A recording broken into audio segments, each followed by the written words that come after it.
Bienvenidos, gente linda. Esto es Fútbol entre Amigos. Hola, hola, bienvenidos al canal favorito de YouTube, Fútbol entre Amigos. Hoy día tenemos un tema muy interesante. Vamos a comentar a un equipo en nuestra sección Equipos Grandes de Leyenda. Un equipo que, saliéndose de esos 5 grandes del fútbol argentino, adelantamos que es argentino, se supo dar un nombre entre los mejores y ahora se ha convertido en un equipo muy popular. Nos estamos refiriendo al Estudiantes de La Plata, de esas primeras Copas Libertadores que obtuvo el conjunto Pincharrata de los años fines de los 60 e inicios de los 70. Para hoy me va a acompañar nuestro amigo José Antonio Sánchez, que también nos ha acompañado varias veces, a quien le doy la bienvenida. ¿Cómo está, José Antonio? Hola, José, ¿qué tal? Buenas a ti y a toda la buena gente de Fútbol entre Amigos. Y nada, te agradezco un montón la invitación, porque ya sabes que este es uno de mis equipos fetiches, mi equipo favorito, y estoy seguro que la gente lo va a disfrutar. Bueno, cómo no tener a este equipo como un equipo sorpresa, ¿no? Porque digamos que de la nada, de lo poco, surge haciéndose un nombre en esos, como dije, en los finales de los 60, a inicios de los 70, para después incluso ganar más títulos ya durante la era 2000 y ser cantera y formador de otros grandes jugadores del fútbol argentino. El club fue fundado en 1905 y había ganado hasta la fecha en que vamos a empezar el recuento, había ganado solo un título en 1913, que era un campeonato argentino en 1913, todavía muy primitiva la liga, muy en sus inicios, muy amateur. Entonces, digamos que este primer título que logran en 1967, que no es un título nacional, es un título metropolitano, no le daba categoría de título nacional, se convierte en el segundo título para este equipo. Sí, bueno, hay que aclarar eso, que hasta el principio de los años 30, hasta 1931, son campeonatos locales que bueno, evidentemente que son totalmente amateur, ¿no? Es a partir del inicio de los años 30 cuando se profesionaliza, cuando se crea ya la Liga, el Campeonato Nacional, y a partir de ahí, pues como tú habías mencionado al principio, los 5 grandes, los 5 jinetes, Boca, River, la Academia, Racing, Independiente y San Lorenzo, pues van a ser los auténticos dominadores, de modo que en 35 años solo estos 5 van a jugar, y ahí es cuando aparece nuestro protagonista, Estudiante de La Plata. Así es. Ahora, al Estudiante de La Plata se conoce como los Pincharratas, y yo tengo un poco el dato. Hay varias fuentes y hay varias versiones, pero el más común y digamos el que más se difunde es que corresponde pues a esos inicios en los cuales los hinchas del Estudiantes de La Plata se les vinculaba con la Facultad de Medicina y que utilizaban pues las ratas de laboratorio para pincharlos y hacer pues algunos experimentos. Entonces de ahí viene un apelativo de pincharrata.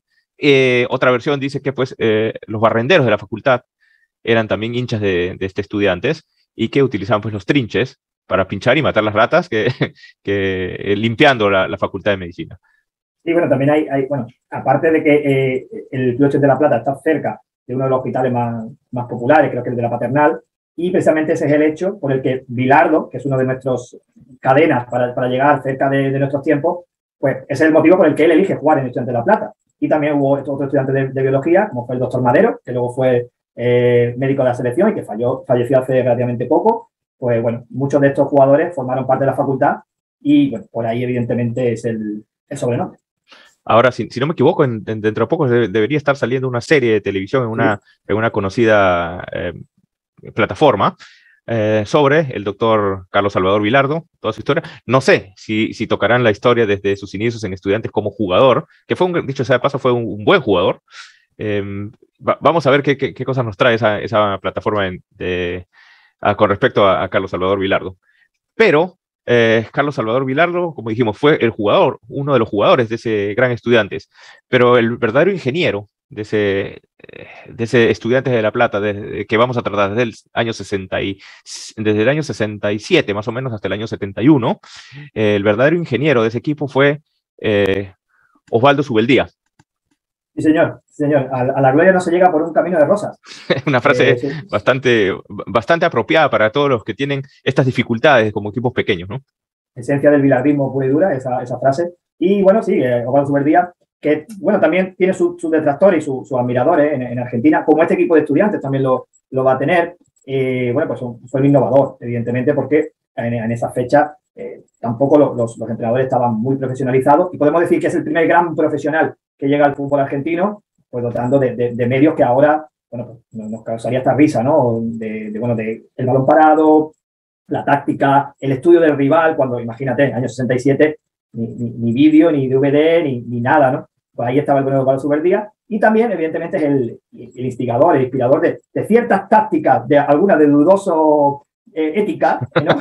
Si quieres luego entramos más en detalle, de que, bueno, evidentemente es ganar de cualquier manera y utilizar todo lo que está a tu disposición para ganar. Pero como digo, un grande y un referente que a veces creo que es demasiado olvidado en la historia del fútbol mundial. A ver, un poco para comparar, Estudiantes de La Plata, hasta esa época, ¿no? que ellos ganan las Libertadores, tenía 3 Copas Libertadores. Tenía 3 Copas Libertadores, una Intercontinental y una Copa Interamericana. Son 5 títulos internacionales ganados con Subeldía. Y hasta hace poco tenía mucho más, sobrepasaba en títulos internacionales al mismo River Plate, que es uno de los 5 grandes que habíamos mencionado. Entonces, para que veamos un poco la importancia de Osvaldo Subeldía en la historia de Estudiantes de La Plata, y tú hablaste un poco de las tácticas que usaba Subeldía y un poco ética. Yo quiero entrar primero a las éticas, ¿no? Porque empezó a utilizar pues el doble turno de entrenamiento, aplicarse más en la táctica fija, en las jugadas de laboratorio, aprovechar más el offside. Digamos que era un verdadero instructor y formador en cuanto a planteamientos. Sí, luego, por ejemplo, como digo, jugadas de córner, de falta lateral, que eso se estilaba muy poco. Y lo vamos a ver porque varios de los goles decisivos en Intercontinental, por ejemplo, los 2 que le hacen a Manchester United en el 68, vienen a balón parado. Entonces era un equipo fuerte, duro, pero muy bien organizado, aprovechando muy bien todas sus virtudes y minimizando mucho todos sus defectos. Y bueno, una cosa que me hace mucha gracia y que no se estilaba en la época, bueno, para la gente más joven, que antes se jugaba con los números fijos, del 1 al 11, ¿no? Y claro, cada posición estaba muy limitada, pues ya sabéis, el puntero izquierdo con el 11, el lateral derecho ese era el 4. Bueno, pues Subeldía fue el primero que cambió los dorsales a los jugadores, de manera que cuando los rivales veían los dorsales, pues rápidamente los inducía a error dentro del posicionamiento, ¿no? Y él fue el primero en hacerlo. Antes que se solía decir, pues marca el 9, ¿no? Que al central decía, marca el 9. Entonces, iba pues a marcar al 9, pero se daba con la sorpresa del central de que el 9 no era el centro delantero, era, no sé, un volante, por ejemplo. Entonces, como dices, confundía mucho. Ahora, en cuanto a planteamientos tácticos, no era tampoco muy revolucionario, ¿no? Porque empezaba a jugar con el conocido 4-3-3. No era que tampoco inventaba mucho, pero sí las posiciones se rotaban un poco, ¿no? Y creo que también un poco contextualizando lo que era Argentina, porque quizás no había en Argentina todavía ese pozo táctico, esa organización más dada un poco a la improvisación, a la libertad en el talento, a los diferentes cambios de posición un poco aleatoriamente. En este caso, Subeldía rompió con todo eso y de alguna forma cosificó a jugadores en determinadas posiciones, darle mucha organización, poder haber cierta libertad, pero dentro de un diagrama, de una organización muy preconcebida, con las jugadas muy bien ensayadas. Eso, como digo, es lo mismo que vamos a ver luego en Bilardo, ya lo veíamos en los 60 con Subeldía, y bueno, como te decía, tiene sus detractores, tiene gente que se devota de él y gente un poco como que proponía un poco el antifútbol, ¿no? El juego bonito o el jugar al pie, que era lo que se estilaba en Argentina hasta esa época. Ahora, hablamos hace un ratito, hace un momento, de esas tácticas poco éticas, ¿no? Que se les decía que los jugadores escondían clavos en las medias para pinchar a los rivales, que eran equipos muy recios, muy duros y muy violentos, los estudiantes de esos años. ¿Qué opinas de eso? Bueno, yo creo que suele decirle el refrán, al menos en español, que cría fama y échate a dormir, ¿no? A veces yo creo que se exagera. Bueno, pues la gente mismamente puede ver partidos y opinar por su cuenta, es lo que siempre le recomiendo a todo el mundo. Yo a mí me parece un equipo duro, que jugaba muy bien con todo lo que la normativa le permitía. Hablamos de un arbitraje mucho más permisivo, de perder muchas veces el tiempo cuando iba ganando, el balón atrás al portero. Pero bueno, lo de los alfileres es verdad que sigue siendo una leyenda urbana, ¿eh? Nadie ha podido todavía confirmar, el propio Bilardo lo dice muchas veces, dice, bueno, pues que vengan y me registren, ¿no? Y miren mis medias a ver si tengo alfiler. Nadie lo hizo, nadie. Varias entrevistas a jugadores también dicen, no, lo de los clavos es verdad. Y a lo largo de los años se han hecho varias entrevistas a jugadores de ese equipo que siempre han negado esta leyenda urbana que dices de los clavos en las medias. Bueno, también todos los jugadores de Argentina de Italia 90 niegan lo del bidón de Branco. O sea que, quiero decir, no por el hecho de que un grupo niegue una cosa tenga que ser necesariamente verdad, ¿no? Pero ahí yo creo que todo esto va a quedar para la leyenda. Yo creo que también lo bonito, ¿no? La mística del fútbol. Sí, y bueno, ya que mencionaste lo de Italia 90 y el bidón de agua de Branco, justo se relaciona pues estas tácticas un poco éticas con ¿Sí? Bilardo del 90 y la poca ética del estudiante de esos años finales de los 60 y principios de los 70, ¿no? Pero, a ver, qué jugadores tenía esto? Porque muchos no conocen porque lamentablemente estos jugadores no tuvieron mucha oportunidad en la selección. O sea, por eso decimos que de lo poco logró mucho Subeldía con estos jugadores. Normalmente en estos 5 años que vamos a ver, tenían un equipo ya definido. Casi todos ingresaron en el año 65 con Subeldía. Algunos unos años antes y algunos se fue algún año después, pero del 65 al 71 más o menos, durante esos años, se formó este equipo y permanecieron estos valores en el elenco titular. En el arco estaba Alberto Poletti, que estuvo desde el 65 al 70. En la defensa, bueno, y he escogido los 4 que normalmente tuvieron más tiempo o que lo hicieron mejor en esa de la línea defensiva, ¿no? Que era Eduardo Luján Manera por el lateral derecho, que estuvo del 63 al 70, Óscar Malvernat, lateral izquierdo, desde el 64 al 71, Ramón Aguirre Suárez y Raúl Madero en la saga central, del 66 al 71 Aguirre Suárez, del 63 al 69 Raúl Madero. ¿Quieres tú darme algún dato, José Antonio? Sí, yo te quería apuntar 2 cosas. Uno, que Poletti era un portero muy joven en la época. Yo creo que cuando empezó tenía 20, 21 años. O sea, decir, pero luego tú lo ves jugar una madurez espectacular. Nunca fue internacional. Ese es uno de los puntos que hemos hablado. Y luego muchas veces te quería apuntar que Malvernat era lateral derecho, porque a veces solía jugar Medina, era un lateral izquierdo. Entonces, a veces, cuando jugaba Manera se iba a la derecha y Malvernat a la izquierda. Malvernat, que por otra parte sí fue de los pocos internacionales. Y luego aquí en España, que es muy conocido, Aguirre Suárez, porque luego vino a jugar a España y, por ejemplo, quebró la carrera de Amancio Amaro, una entrada criminal y que supuso su retirada del fútbol profesional. Así que esa pareja de centrales Aguirre Suárez Madero no hacía prisionero. Bueno, se le conoce a Ramón Aguirre Suárez como uno de los jugadores, o si no, el jugador más violento del fútbol argentino en la historia. Una encuesta me parece que salió elegido. Entonces no es poco de lo que estamos hablando, ¿no? Ya vamos a ver también yo le doy mi voto también. Ya vamos a ver más adelante lo que era Ramón Aguirre Suárez. Bueno, en la volante tenía a Carlos Pachamé como volante central, que jugó del 63 al 71, Hugo Spadaro, del 65 al 71, y pues el que hemos dicho, el doctor Carlos Salvador Bilardo, estuvo del 65 al 70. Y en la delantera, normalmente estaban Juan Echecopar, el enganche, del 66 al 71, Felipe Ribaudo, jugó del 67 también al 71, y Juan Ramón Verón, el papá de la brujita, la bruja, Juan Ramón Verón, el papá de Juan Sebastián, del 62 al 72, dejando como centros delanteros a Marcos Cornigliaro, y a Edmundo Flores, que tuvieron buenos partidos, ¿no? ¿Quieres agregar algo? Sí, a veces que Flores muchas veces se desempeñaba por la parte derecha, dejando un poco en el banquillo a Ribaudo, a veces alternaba, ¿no? Y luego fueron dando otros jugadores, Taberna, por ejemplo, también delantero centro, o también Jorge Solari, el padre del indiecito, el Indio Solari. Estuvo un año Jorge Solari, en el 70. Y bueno, también otro jugador que solía jugar bastante, que era Toñeri, que a veces lo hacía en la volante en el medio, a veces un poco tiraba a banda, pero sobre todo el eje fundamental de este estudiante era ese Pachamé Bilardo, que bueno, que hemos hablado de Aguirre Suárez Madero atrás, pero a ver quién se atrevía a pasar por el medio con estos 2 señores, nada, como de guardia de tráfico, guardia de seguridad. A ver, y otros elementos destacados, era el Juan Echecopar, que era un elemento muy, muy rápido, o sea, tenía buenos piques, buen dribbling, y ayudaba mucho, como dije, en ese enlace entre la volante y la delantera. Y quizá la estrella de este equipo era el papá de la brujita Verón. Juan Ramón Verón era, digamos, uno de los mejores extremos de Sudamérica en esos años. Muy rápido, también gran dribbling y pasó también por el fútbol colombiano. Sí, capaz también de no un extremo al uso, quiere decir que muchas veces lo vamos a ver por el centro, de segundo delantero, rematando de segunda punta, y un jugador muy completo. Yo la verdad es que lo veo y no pienso en un jugador antiguo, sino que me lo imagino en la mayor de las modernidades. Nada que ver con el hijo, distinta tipología de jugador, claramente, sí, pero con mucha calidad, que también un poco ha quedado así en el olvido. Y bueno, la verdad es que está bien hacer estos programas para recordarlo, ¿no? Y muy clave también, no digo.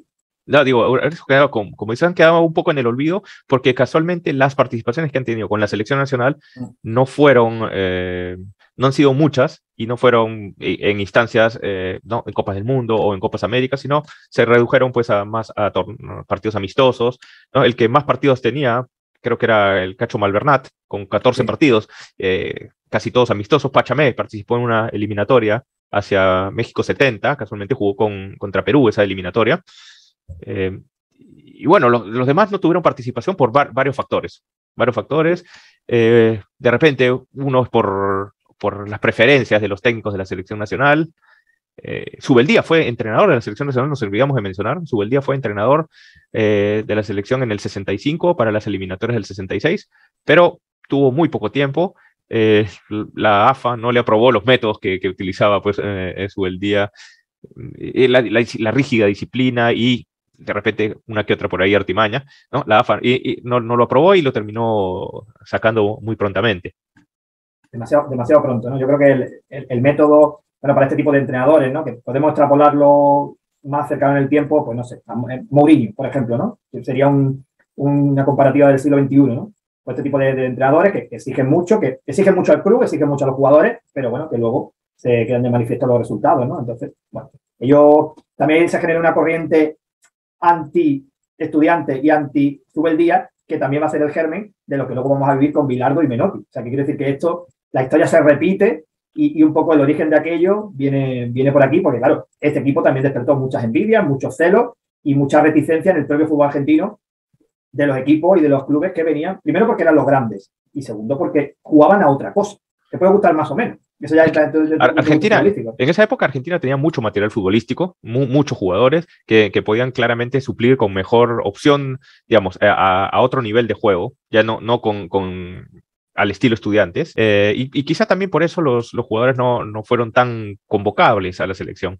Entonces, por eso que no son tan pues, conocidos a nivel internacional, a nivel selección, estos jugadores que le terminaron dando 5 títulos a Estudiantes de La Plata, un equipo que no pintaba nada, ¿no?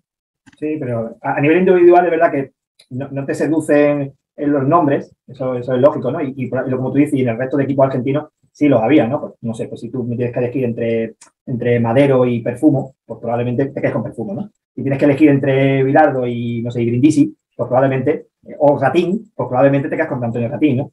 Ese tipo de nombres que siempre el foco va a ir hacia ellos, ¿no? Pero luego, Estudiantes visto como conjunto y sobre todo como entidad competitiva y organizada y que era un equipo muy duro de ganar, o sea, muy complicado de ganar. Y es que había que sudar, vamos, tinta china para poder derrocar a ese equipo como se vio en Sudamérica, sobre todo en Sudamérica y en la Continental, bueno, pues le llega a ganar a todo un Manchester United.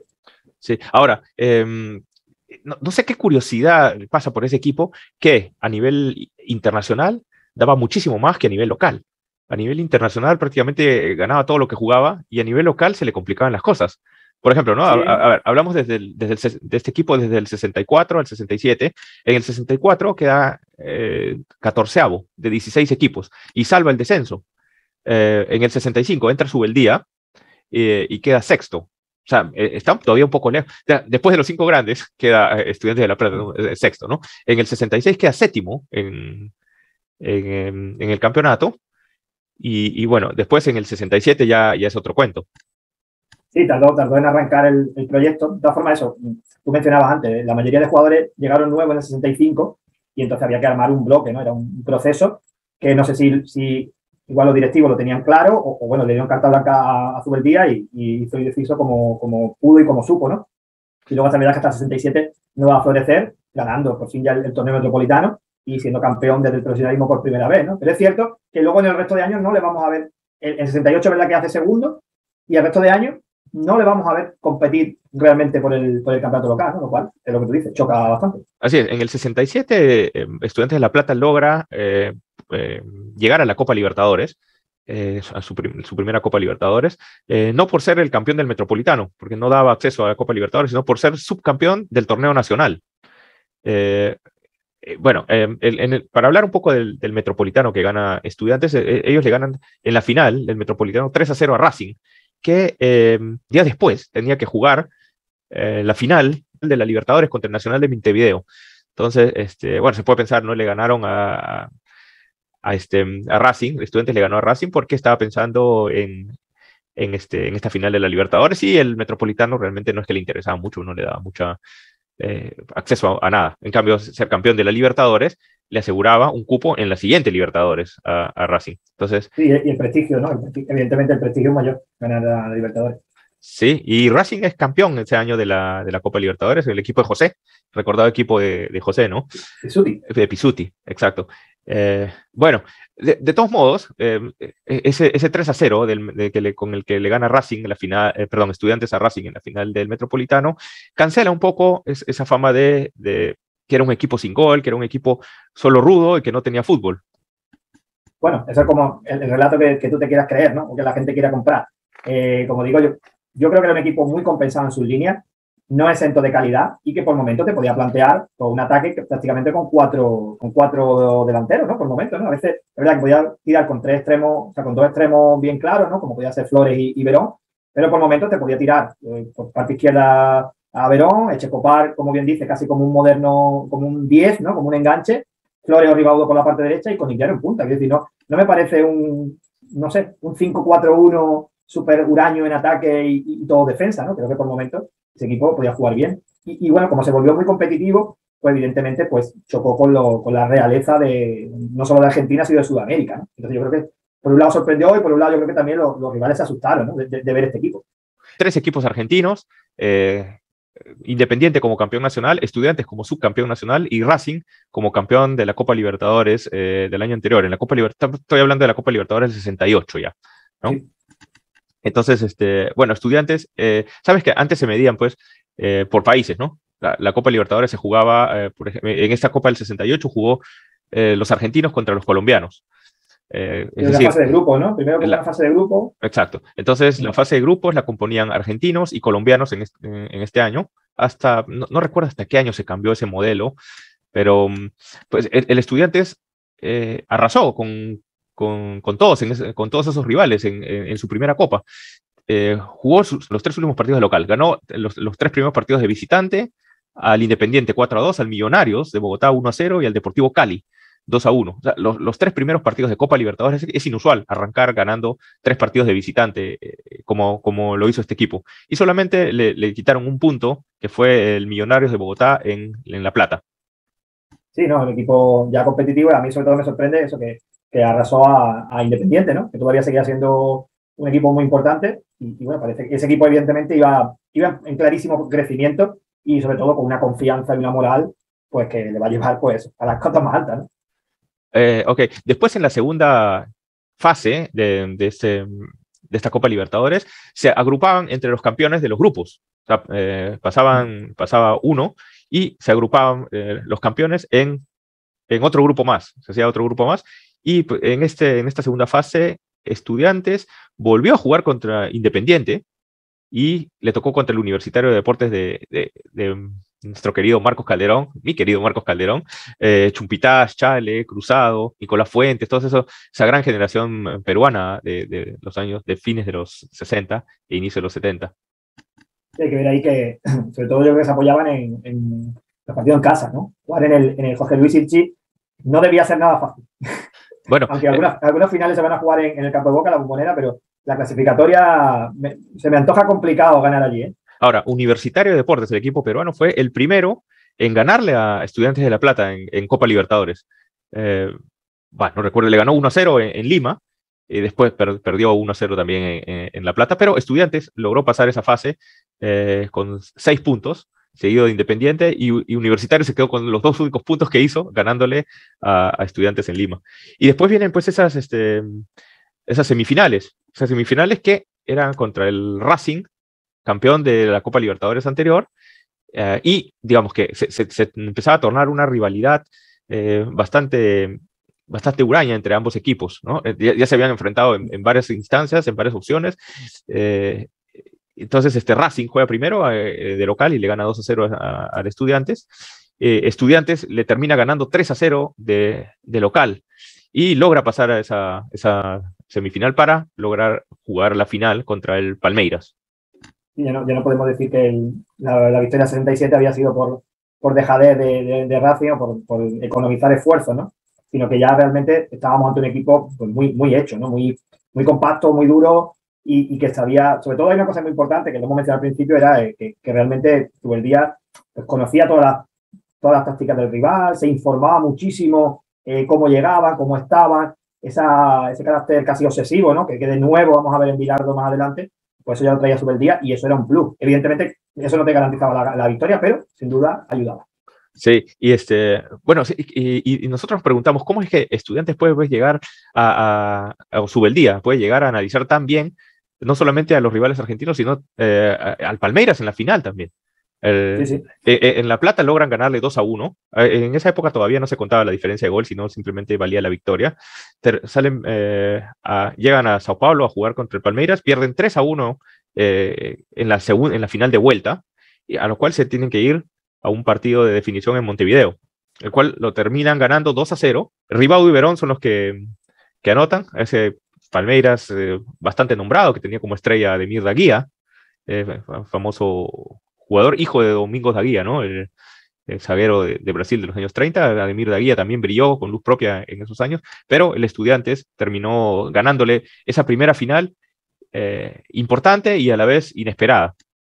Sí, totalmente. Y digamos que ahí parecía como que se consumaba el más alto hito que pudiera llegar a ser este equipo, pero realmente era el comienzo de algo increíble, ¿no? Porque van a renovarse, evidentemente, con un entrenador tan exigente, pues se renovaba ese reto y el bloque, nunca mejor dicho, era muy sólido, ¿no? Y a partir de ahí, bueno, el 68 pues se va a coronar con el quizás su mayor éxito, su hito más importante, que es ya solo jugar la Intercontinental contra ese Manchester United ya era un éxito, pero además el rendimiento fue espectacular. Qué increíble, ahora que entramos a la Intercontinental del 68, le gana 1-0 en La Plata y terminan yendo a jugar a Old Trafford en un ambiente totalmente hostil, ¿no? Les llamaban pues cerdos, regresense a su casa, ¿no? Habían letreros y les gritaban, pues, sucios, cerdos. Animals. Exactamente. Y pues un ambiente totalmente hostil y digamos que de ese equipo recio, ese equipo duro que tenía Estudiantes, no perdió su resiedumbre y no se amilanó llegando a Manchester a jugar esa final y terminar empatándola.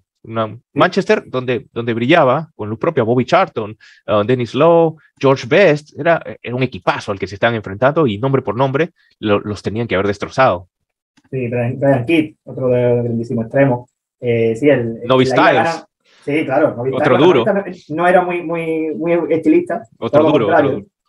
Y ahí, como digo, cobra importancia la figura de Marcos Conigliaro, que marca de cabeza en la ida, y eso, pues, evidentemente le da una ventaja, y con un empate, Estudiantes puede ser campeón, pero bueno, como decías tú, en un clima terriblemente hostil, si algo le sobraba a este equipo era personalidad. Es decir, ellos no se iban a amedrentar ante esto, y plantear el partido, bueno, pues, defensivamente bien parado, bueno, sabiendo evidentemente que Bobby Charlton por el medio, teniendo mucha vigilancia, ¿no? Sin tener un marcaje individual, pero sí con Pachamé y con Bilardo siempre muy pendiente de lo que puede pasar por allí. Y luego tiene iba a decir la suerte no, la capacidad para marcar el gol, el 0-1 muy pronto, otra vez a balón parado, de cabeza en este caso Verón, y bueno, pues el partido lo van llevando a su terreno, lo van llevando a donde quiere ir Estudiantes y van pasando los minutos y bueno, cada momento pues se iba poniendo más nervioso el United y nada, cuenta tú el final. Sí, no, ¿cómo te acomoda un partido cuando tienes una ventaja tempranera? Y en este partido, sobre todo, hay que destacar que uno de los suplentes, lo mencionamos, entre uno de los jugadores importantes, Medina, tú lo mencionaste, José Antonio, Medina marca a George Best, lo anula en los dos partidos, pero una de las tácticas de Zubeldía era también perseguir al mejor jugador del rival. Sí, pero curiosamente lo hace con Best, más bien porque cae a banda, ¿no? Y sin embargo, con Charlton, podríamos pensar que Bilardo o que Pachamé o Tuque Toñeri, que también juega en ese partido, van a ser la sombra de Bobby Charlton, y ahí un poco marcan por zonas, ¿no? Prefieren ocupar muy bien todas las áreas, todas las zonas del campo, sin un marcaje claro, pero evidentemente cuando Bobby Charlton arrancaba a jugar, pues, tenían que salirle al paso porque si no te la podía liar, ¿no? Y bueno, lo tenían muy claro y lo que sí se percibe es eso, que tenían muy bien estudiado el United y al final, bueno, pues el equipo de las estrellas pues acabó estrellado ante el muro, muy bien Poletti también portería y la defensa muy recia, ¿no? Contra un equipo inglés los centrales van a sufrir muchísimo y sin embargo Aguirre, Suárez y Madero estuvieron de 10. Qué curioso que en este último partido en el Old Trafford haya sido expulsado George Best y haya sido expulsado también Medina, digamos, más o menos al mismo tiempo. Sí, fue una trifulca ahí en la banda. Realmente la primera agresión, la más fuerte, fue la de George Best, pero bueno, parece que el árbitro ahí, una edición salomónica, que se suele decir, y expulsó a ambos, ¿no? Pero realmente el que agrede primero es el norirlandés. Pero bueno, ahí, como digo, resistieron y bueno, siguieron ahí bien plantados y nada, pasaban los minutos y ahí no había quien hiciera un gol. Y tienen la capacidad de vencer en esta doble final al Manchester United, pero no tienen la capacidad en el torneo local, ni en el Metropolitano, ni en el Nacional, de alzarse con algún título. Digamos, en el Metropolitano del 68 quedaron un segundo puesto, ¿no? Esa es la única. Después ya no le vamos a ver, creo que sexto, séptimo, si mal no recuerdo. Nunca en campeonato luchando, ¿no? Pasa un poco como el paralelismo va un poco con el Real Madrid, que es campeón de la Champions, por ejemplo, 98, 2000 y 2002, y ninguno de esos 3 años ganó la Liga Española. Es que no estuvo ni cerca. Pues más o menos valdría la analogía para este estudiante. Sí, mira, ellos quedaron segundos, en el Metropolitano quedaron segundos detrás del campeón San Lorenzo, que era dirigido por quien llevó a Perú al Mundial del 82, Elba de Padua Lima Team. Llevó a Perú en el 82, él dirigía a San Lorenzo en el 68, le gana el título metropolitano a Estudiantes por largo, 8 puntos de diferencia, 4 partidos, y en el Nacional, en el campeonato nacional, quedan Vélez primero, River segundo, Estudiantes de La Plata número 14 de 20 equipos. O sea, estamos hablando de una diferencia muy grande entre lo que hacía internacionalmente, que si bien eran partidos cerrados, eran partidos a llave única, no eran esos pues, campañas que tienes que mantener, pero el corazón, digamos, que le ponían era distinto a nivel show, a nivel mundial, donde los iban a ver, que el nivel local, que digamos lo dejaron un poco de lado, el día. Como bastante. Y bueno, llega la Copa Libertadores del 69, porque después de ser campeones del 68, y como hemos mencionado, no ganan ningún título, clasifican a Copa Libertadores por ser campeones del 69. Sí, así es. Perdón, por ser campeones del 68 clasifican. Del 68, el año anterior, claro. No lo hacían por la competencia que habían hecho en el torneo local, evidentemente. Sí. Pero sí, curioso eso, ¿no? Que nunca avanzaron, o sea, que nunca se clasificaron por el campeonato local, pero bueno, esa primera vez le valió para la segunda, un poco como le pasó al Nottingham Forest 79 y 80, pues lo mismo le pasó a Estudiantes, ¿no? Y sobrevivió en Libertadores y en Intercontinental. Ahora, y se vienen pues más hitos de este equipo, pero ¿cómo se gestan? Porque en verdad podría decir, pues hicieron un campañón, pero en verdad estábamos hablando de solo 4 partidos. Estamos hablando, la Copa Libertadores la gana Estudiantes jugando solo 4 partidos. Claro, en semifinales, en el 69, le ganan a la U Católica de Chile, los 2 partidos, y se van a jugar la final contra el Nacional de Montevideo. Un equipazo en esa época de Manga, Tiloncheta, el Cabezón Cubilla, Julio César Morales, Montero Castillo, otro gran marcador, ¿no? Sí, un equipo de mucho entrenamiento, ¿no? Pero ya vamos a ver la final como que, sobre todo eso, la solvencia defensiva, ¿no? No reciben un solo gol en la final y se impone de forma clara y contundente, 1-0 y 0-2, no sé si 0-1 y 2-0, creo que 0-1 y 2-0, ¿no? 0-1 en Montevideo y 2-0 en La Plata. Pero eso sin recibir un gol, ¿no? Al fin y al cabo, bueno, ellos sabían que la eliminatoria cerrada, pues evidentemente, puerta vacía te garantiza el 90% del éxito, ¿no? Y de nuevo, un equipo súper sólido, súper seguro, con mucha confianza y poniéndolo todo. Estaba claro que habían, entre comillas, despreciado el torneo local y poniendo todo el foco, todos los huevos en la cesta de la Libertadores, ¿no? Que luego te iba a dar paso a jugar la Intercontinental. Ahora, un equipo que se estaba no solamente haciendo sólido, sino que se estaba haciendo grande. No le daba el plantel de repente tampoco para ocuparse de ambos frentes. No, porque no es como ahora que hay unas rotaciones mucho más largas y prácticamente había un 11 titular y más allá, como hemos dicho, de algunos suplentes. Bueno, sí, pues, como hemos dicho, Manera o Toñeri, o luego incorporaron a en 69, por ejemplo, Juan Más Taberna, Checopar, no son 3, 4, 5 jugadores, no más, o sea, no más de 15, y claro, para llevar viajes por Sudamérica, que no son los viajes ahora, sino que son viajes en los años 70, con los medios de transporte evidentemente peor, pues evidentemente ¿qué hacían? Pues nada, priorizaban esos, como digo, esos 4, 6, 8 partidos que le podían llevar a la gloria más directa que no ganan un torneo local que a lo mejor ni les motivaba. Y en el interín, digamos así, se creó este torneo también interesante, que no ha tenido mucho nombre, que era la Copa Interamericana, que se jugaba entre los equipos sudamericanos y los campeones de CONCACAF. La primera Copa Interamericana de la historia la gana Estudiantes de La Plata, venciendo al Toluca mexicano. Sí, en este caso también con desempate, ¿no? Doble partido, ¿no? Y es una copa en formato que estaba muy bien, porque al fin y al cabo era, bueno, lo mismo que estábamos haciendo entre Sudamérica y Europa, o llevarlo a CONCACAF, ¿no? Pero igual no sé si había mucha saturación de fechas y a lo mejor, igual que a veces ha pasado en Europa, se descontinuó varios años la Copa Interamericana, algunos años no se jugó, no generaba mucho interés, quizá más interés generaba en CONCACAF que en Sudamérica. Eso bueno, en esta particular Copa jugaron contra el Toluca y lo curioso que ambos conjuntos vencieron de visitantes. Estudiantes fue a jugar al Azteca, en México, que no es la sede natural del Toluca, mientras que el Toluca los venció en La Plata, tuvieron que definir en Montevideo. Sí, creo que el gol del Estudiante, uno de los dos goles allí, creo que es de Vilar, uno es de Bilardo, quiero recordar, en el 1-2. Y luego pues, imagino que irían súper relajados. Pues yo ese partido no lo he visto el de vuelta, pero sorprende, ¿no? Sorprende que el Estudiante pueda perder en su propia casa ante un equipo, pues, sencillamente inferior como Toluca, ¿no? Y conociendo lo que era Estudiantes en casa. Sí, por eso sorprende mucho. Yo creo que habrá un exceso de relajación y probablemente el día después del partido no estaría para muchos chistes. Bueno, la historia dice que Estudiantes venció 3-0 en Montevideo en la definición de esta Copa Interamericana. Y mencionabas esto de la fortaleza de Estudiantes en casa, porque entramos a una de las cosas más polémicas de la historia del fútbol y de esta Copa Intercontinental entre Sudamérica y Europa, que es la definición de la Intercontinental del 69 entre los Estudiantes y el Milan. Y bueno, ya sabes que a mí me gusta mucho este tema y que todo empezó un poco antes, ¿no? Pero este fue el punto culminante de la rotura de relaciones entre Conmebol y UEFA durante un tiempo y que puso en serio riesgo, y hablando en serio, en la continuidad de la Copa Intercontinental. Ya había habido problemas en el 63 con Santos y con Milan. Tuvimos la batalla de Montevideo en el 67 con Racing y Celtic, con 5 expulsados y algunas tibias partidas.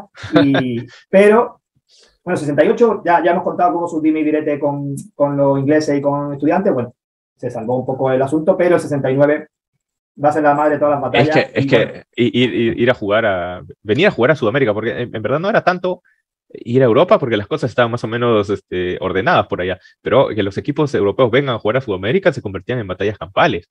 Sí, pero es verdad también, José, que el ambiente en Milán fue muy hostil. Tenemos que contarlo todo, es decir, que le tiraron, hubo mucho lanzamiento de objetos, muchos insultos.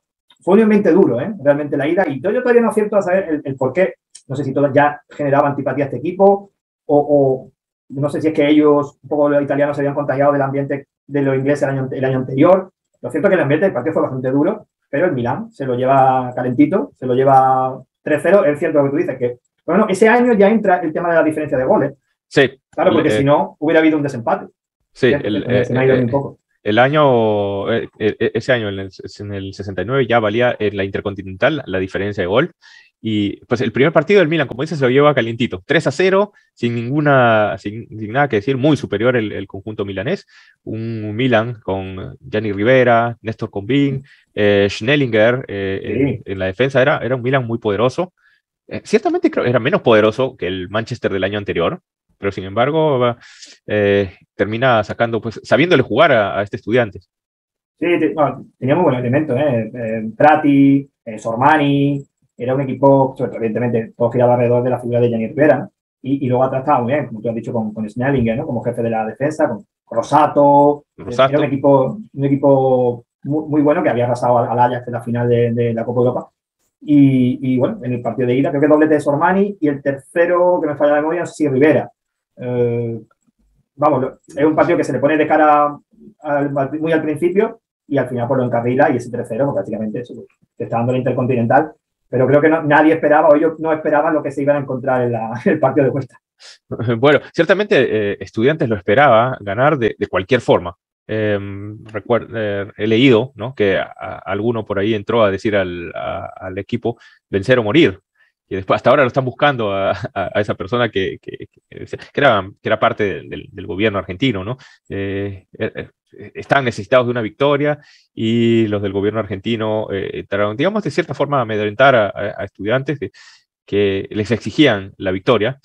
Llega este partido que no se jugó en el estadio de Estudiantes, sino que Estudiantes elige jugar en la Bombonera por las características de este estadio.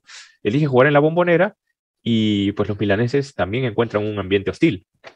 Sí, bueno, yo creo que también lo eligieron por la capacidad, ¿no? Que había más gente y probablemente había más taquilla ante el Gran Milán, ¿no? Que venía a ser ya 2 veces campeón de Europa, ¿no? Y bueno, ellos evidentemente plantean el partido desde la intensidad, desde el dominio y buscando abrir rápido el marcador, pero se van a encontrar una genialidad de Gianni Rivera, que evidentemente va a torcer todos los planes y de ahí se va a degenerar todo, ¿no? El gol del Milán salta por los aires cualquier tipo de remontada.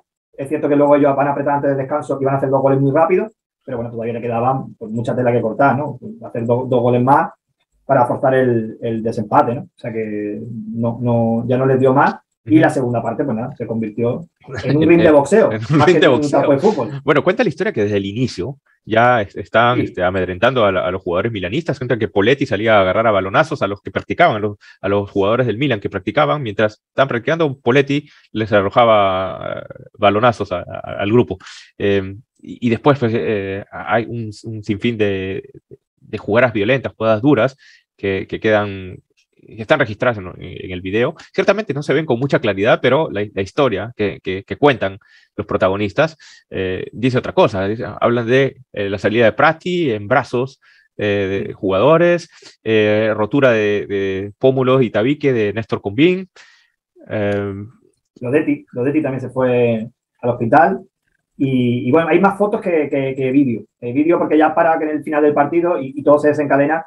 O sea, lo gordo se desencadena una vez que acaba el partido de túnel de vestuario para adentro, ¿no?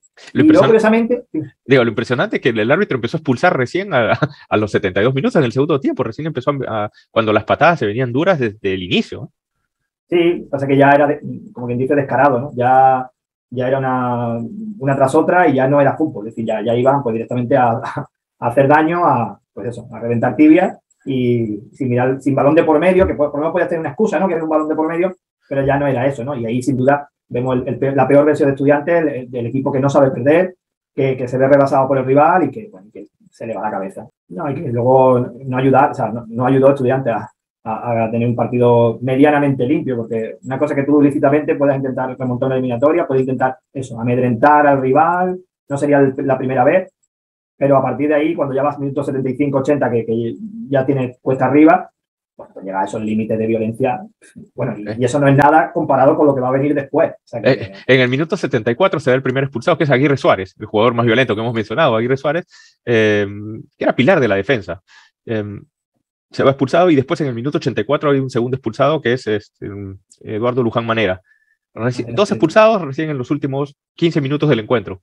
Sí, que curiosamente las expulsiones no ayudaron a calmar el ambiente, sino que al contrario, se volvieron más violentos, más duros y más rabiosos, pues eso, porque con 2 jugadores menos, con la eliminatoria ya perdida, y eso pues siguió degenerando hasta que ya por fin el árbitro pitó el final y bueno, tuvieron que ser. Y luego empieza todo después, ¿no? Cuando los jugadores miran, se quedan en el campo y creo que lícitamente, claro, intentan celebrar un poco el tal y ahí se lía, ¿no? Y curiosamente, fíjate qué curioso, porque esto es, bueno, gracioso no, pero irónico sí, todo se lía a través de Combín, que tú lo has mencionado, y que Combín era de origen argentino, luego emigró a Francia y lo jugó en Italia. Y entonces, bueno, como que no había cumplido el servicio militar en Argentina y luego la policía fue a buscarlo al hospital.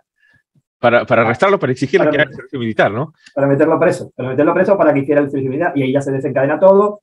Entonces, bueno, los italianos denuncian las agresiones y a partir de ahí, pues, se monta ya la de Dios con las agresiones por todos lados y que va a generar... José, en ese partido el arquero Poletti se volvió loco, ¿no? Sí, estuvo totalmente fuera de sí en todo el partido, no solamente, ya mencionamos los balonazos en el inicio, en el gol de Rivera en el festejo sale a reclamarle a los jugadores, incluso creo que hubo alguna agresión por ahí, una patada en la espalda a Prati porque estaba tirado, mientras estaba... tirado en el césped, lesionado, se trata de levantar y le aplica un puntapié en la espalda. Al final, cuando estaban festejando, se agarra cual luchador de Kung Fu a aplicar patadas al grupo de milanistas que festejaban la victoria.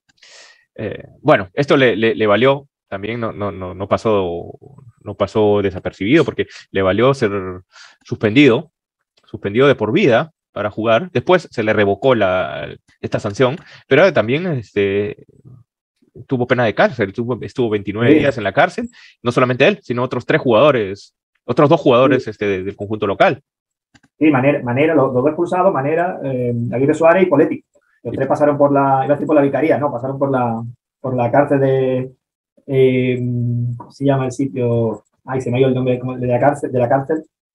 Espero, ay, no me acuerdo. Me tiene que venir. Y el general en mando de Argentina, pues fue el que quiso ponerle... Héctor Onganía. Onganía, exactamente. Y un poco como de forma ejemplarizante, ¿no? Para el fútbol argentino y para la sociedad argentina, ¿no? Que realmente fue una vergüenza. Yo creo que eso ha ensuciado el legado de Estudiantes. Esos incidentes en los campos futbolísticos, ya un año atrás, habían sido sancionados. Casualmente se había salido alguna ley en Argentina que se consideraban delitos de orden público, incluso dentro del campo de juego. Entonces, es por eso que terminan apresando a estos tres jugadores por delitos al orden público en un campo de fútbol. Y eso son cosas que se ven en el fútbol aficionado todavía, ¿no? Y que se mezclan, pues, con, digamos, la realidad de la vida con el fútbol, ¿no? Tú no puedes salir a pegarle a nadie un puñetazo por la calle, ¿no? Pues, ¿por qué va a valer en un campo de fútbol o a la salida de un campo de fútbol, ¿no? Eso se sigue viendo mucho en el fútbol aficionado, el fútbol de cantera. Al final interviene la policía y hay demanda y hay denuncia por agresión, ¿no? ¿Por qué en un campo de fútbol o en un ambiente de un estadio de fútbol va a valer una agresión que en la calle, o sea, saltando el muro, sí es sancionable, ¿no? Pues evidentemente no pueden tener esa licencia. Devoto era la... Lo he mirado, ¿eh? Lo he mirado. Cárcel de Devoto, que no me salía el nombre. Ok, y bueno, Aguirre Suárez también es suspendido 1 año y 5 años de la selección, de no poder jugar en la selección, mientras que mencionaste el arresto de Combín. Al día siguiente la dirigencia del Milan y la Federación Italiana se encargaron de presentar los documentos necesarios para decirle que el Néstor Combín había hecho el servicio militar en Francia. No le correspondía hacer el servicio militar en Argentina. Entonces, bueno, ahí se solucionó todo, pero digamos que el ambiente que se creó alrededor del Milan y particularmente también de Néstor Combín fue bastante desagradable.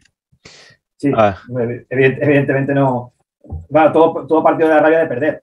O sea, quiero decir, probablemente habría una denuncia anónima o tal, o irían a la policía a decir, mira, que hay que ir un tío que es argentino, que no ha hecho el servicio militar.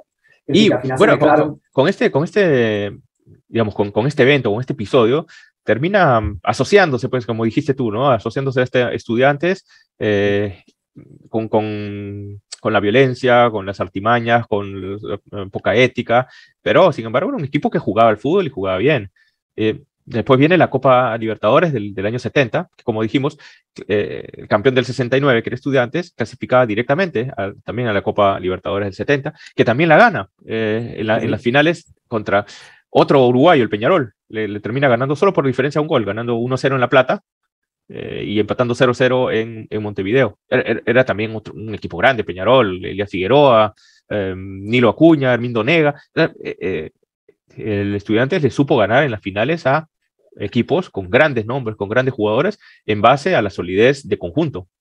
Sí, no, como te digo, sabía que, de nuevo, ¿no? A puerta cero. O sea, era clave, ¿no? Y en este tipo de eliminatorias lo tenía muy claro, ¿no? Y parecía, de hecho, yo creo que ese formato les beneficiaba, les venía como anillo al dedo, ¿no? Y como tú dices, se impusieron a todos los grandes de Sudamérica, con lo cual ese equipo evidentemente tenía que tener algo, ¿no? Un equipo defensivo, sucio, tramposo, no puede ser 3 veces campeón de Sudamérica ni campeón intercontinental. Eso, vamos. La pena es eso, que el 69 ensucia el relato, pero el relato es mucho más grande como todo lo que estamos contando. Quizá era un equipo más destinado a torneos cortos que a torneos largos, porque como ya mencionamos, en el torneo local no le iba bien. En el 70 no jugó el cuadrangular de descenso, quedando 16avo en la general, en el Metropolitano, y queda eliminado en las instancias del Campeonato Nacional. En el 70 llega esta también famosa Intercontinental con el Feyenoord. Sí. Bueno, esa es otra locura, ¿no? Esa ya es, te diría, el último paso a lo que vamos a vivir después del anti-intercontinental, podemos definirlo, ¿no? Porque claro, ya ahí se riza el rizo, venimos del 69 y venimos con un ambiente muy caldeado en el que ya los europeos se meditan, se piensa mucho el jugar el torneo. Es decir, bueno, es que para que nos dé una paliza, no de goles, sino de física en Sudamérica, especialmente en Argentina, ¿no? Es que había pasado ya 2 veces, que pasó en el 67 y en el 69, ¿no? Entonces había resquemor. Claro, vemos al Feyenoord enfrentado a Estudiantes y, bueno, de nuevo jugando en la Bombonera la ida, pues un empate a 2, un partido más abierto de lo que podíamos pensar en un principio, ¿no? Un muy buen partido Van Hanegem, que es un grandísimo centrocampista. Y con ese 2-2, pues nos vamos al partido de vuelta a Rotterdam, partido igualado, 0-0, y de repente pues vamos a tener ahí al gran protagonista de este partido y la anécdota, una de las anécdotas más graciosas, que es Joop van Dalen, que es uno de los delanteros suplentes del Feyenoord y que jugaba poquito, ¿no? Pero bueno, ahí NGP le dio la confianza, entró en la segunda parte y anotó el gol de la victoria. ¿Cuál es la particularidad que tiene este jugador? Porque jugaba como tú, con gafas. Yo creo de los únicos o de los pocos o de los últimos jugadores con gafas. Y es cierto que sin gafas no veía un pimiento, no veía nada, ¿eh? Estaba... Bueno, ciertamente vio ese gol y lo celebró también. Bueno, el árbitro de este partido fue el peruano Alberto Tejada, padre del otro árbitro, Alberto Tejada Burra, el peruano. Él era Alberto Tejada Noriega, el hijo. Alberto Tejada Burra es el padre, fue el árbitro de esta final intercontinental. Sí, mencionamos lo que hablamos por el micrófono, que se cambiaron los arbitrajes. El árbitro europeo empezó a pitar en el partido en Sudamérica y el sudamericano pitaba el partido en Europa para evitar este tipo de favoritismo. De historias así relacionadas, ¿no? Y bueno, ya la última, como digo, minutos después del gol de Van Dalen, misteriosamente, un jugador de Estudiantes, todavía sin determinar, y han pasado unos cuantos años, le quitó las gafas y otro, que creo que fue Malvernat, le pisó. Él dice que, bueno, que él iba andando y que se encontró una gafa y que mala suerte que las gafas estaban en su camino. Y las pisó y se rompió. ¿Qué pasó? Pues que Van Dalen se quedó jugando y no veía nada. O sea, no veía nada. Y él correteaba, incluso el masajista intentó hacer unas gafas con un cristal y unos esparadrapos, unas cintas, a modo de gafas para intentar que recuperar algo de visión y nada. Pasó los últimos minutos, bueno, como alma en pena. Qué dato curioso qué interesante, sí. Pero todo lo que se inventaba este equipo para poder sacar adelante un partido, ¿no? Hay otra anécdota de que la leí en un torneo en España, casualmente, en Valencia, que Vilarlo le dice a Malvernat, ¿no? Perdón, a Pachamé, le dice, ok, cuando tiren se definían monedas este torneo, cuando tiren la moneda tú festeja nomás, como si hubiéramos ganado, y le das como ganadora del torneo, pensando que la moneda había favorecido a ellos, pero había sido otra cosa distinta.